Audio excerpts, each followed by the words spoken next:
across the country this month, and Americans usually turn to leaders for comfort, hope, and answers on how to move forward as a nation during tragic events. Oftentimes, leaders try not to use such moments to mix sympathy with politics. But yesterday, President Donald Trump took the opportunity to do just that. Compare, though, to how another former Republican president, Ronald Reagan, addressed the nation following the explosion of the Space Shuttle Challenger back in 1986. Nancy and I are pained to the core by the tragedy of the Shuttle Challenger.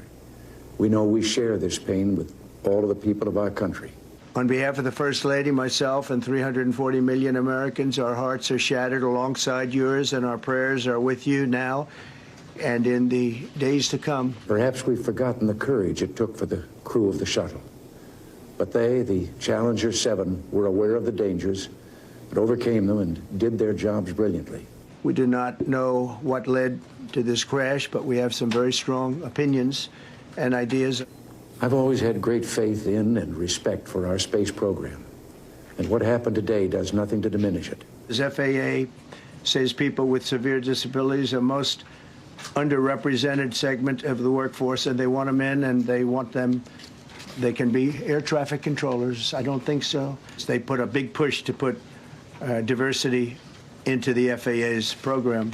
I wish I could talk to every man and woman who works for NASA or who worked on this mission and tell them your dedication and professionalism have moved and impressed us for decades, and we know of your anguish. We share it. The FAA, which is overseen by Secretary Pete Buttigieg, a real winner. That guy's a real winner. Do you know how badly everything's run since he's run this Department of Transportation? He's a disaster. I want to say something to the school children of America who were watching the live coverage of the shuttle's takeoff. I know it's hard to understand, but sometimes painful things like this happen. It's all part of the process of exploration and discovery. We must have only the highest standards for those who work in our aviation system. I changed the Obama standards from very mediocre at best to extraordinary. There would be more shuttle flights and more shuttle crews, and yes, more volunteers, more civilians, more teachers in space. Nothing ends here. Our hopes and our journeys continue. I'm trying to figure out how you can come to the conclusion right now that diversity had something to do with this crash. Because I have common sense, okay? And unfortunately, a lot of people don't. Reverend Sharpton, President Ronald Reagan in 1986, President Donald Trump yesterday. The contrast couldn't be starker. You really, and I almost don't believe I'm saying this, but you really almost offend Ronald Reagan to put he and Trump in one sentence.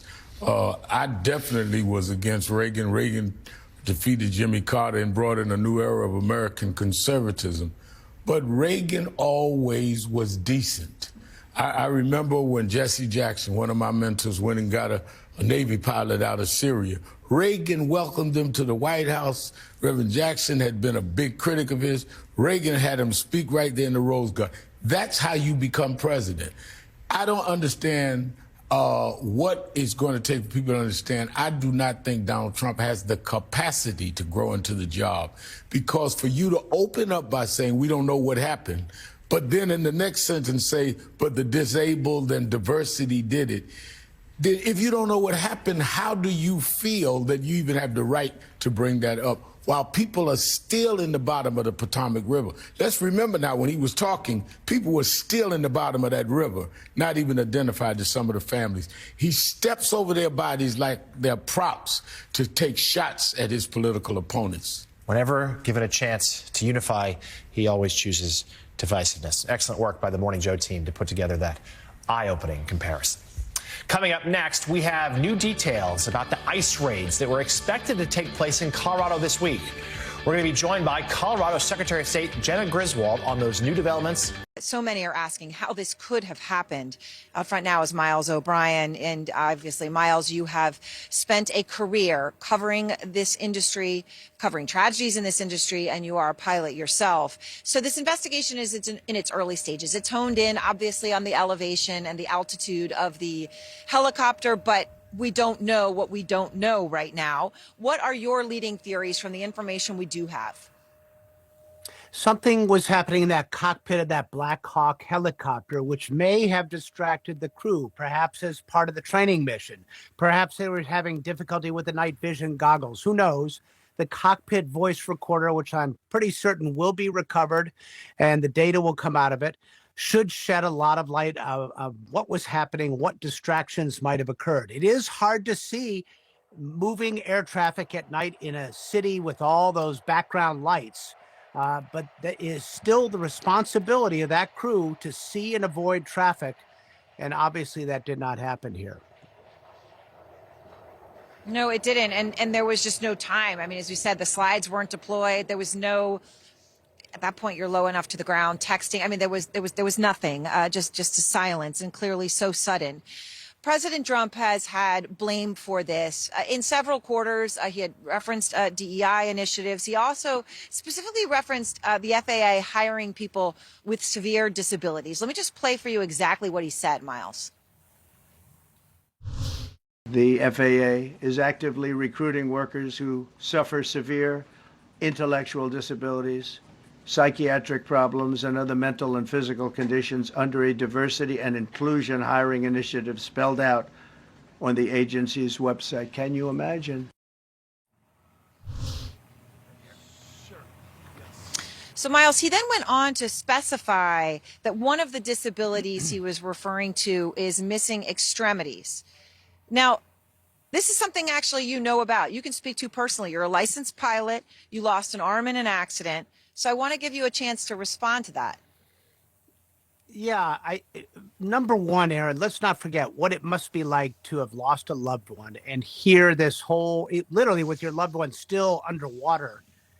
Here it turned into this weird political thing. But as personally, as someone who was a pilot, lost my arm, and went through the process of getting recertified to fly, I can attest to you that I went through every hoop and got over every bar an able-bodied individual would in order to be recertified to fly. The FAA simply does not forsake safety in order to include disabilities in the system. I am part of the aviation community because I persevered through that, and it's an affront to me and all other disabled people to allow that statement to come into play. So it's unfortunate in the context of a terrible tragedy relative to the tragedy these families face.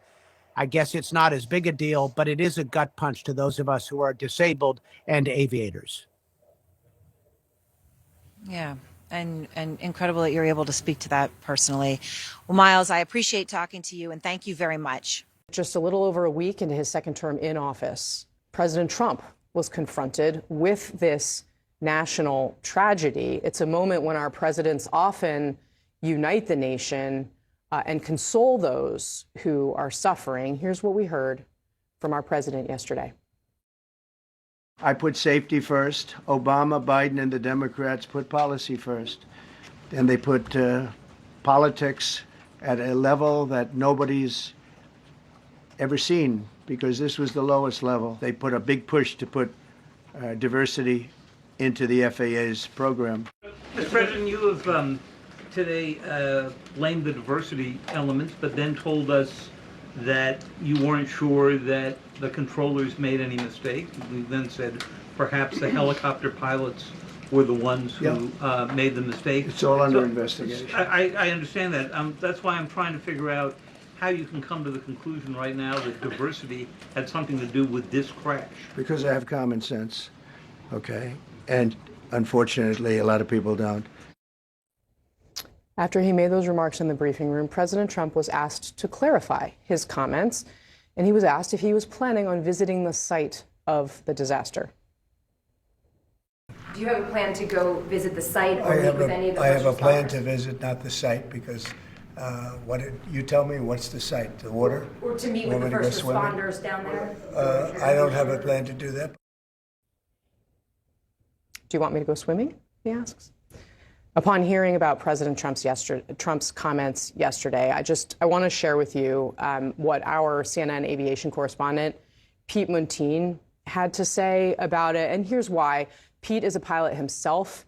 He is someone who loves flying despite knowing just how dangerous it can be. Both of his parents were pilots, and he actually lost his mother in a plane crash. Here's what he said on our air yesterday.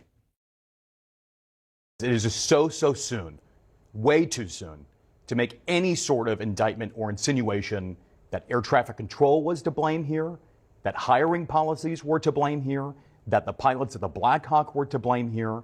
This is something that investigators will have to go through, not only on the scene, and they are there now doing the Lord's work. This is only the precipice.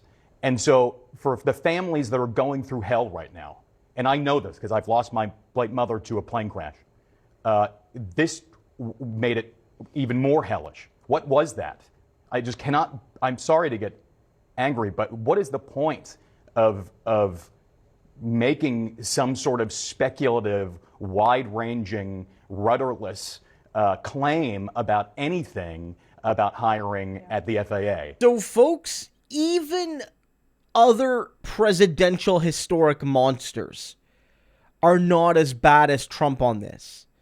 You know me, and this, I don't know, sometimes people, this isn't popular, but I do think Reagan, in many ways, has caused more harm than Donald Trump. Now, to be fair, Donald is just entering his second term, and with Reagan, a lot of the harm he caused, took time to realize. There was a lot of immediate harm, attacking workers, all the cuts that hurt social programs and hurt marginalized people, all of that.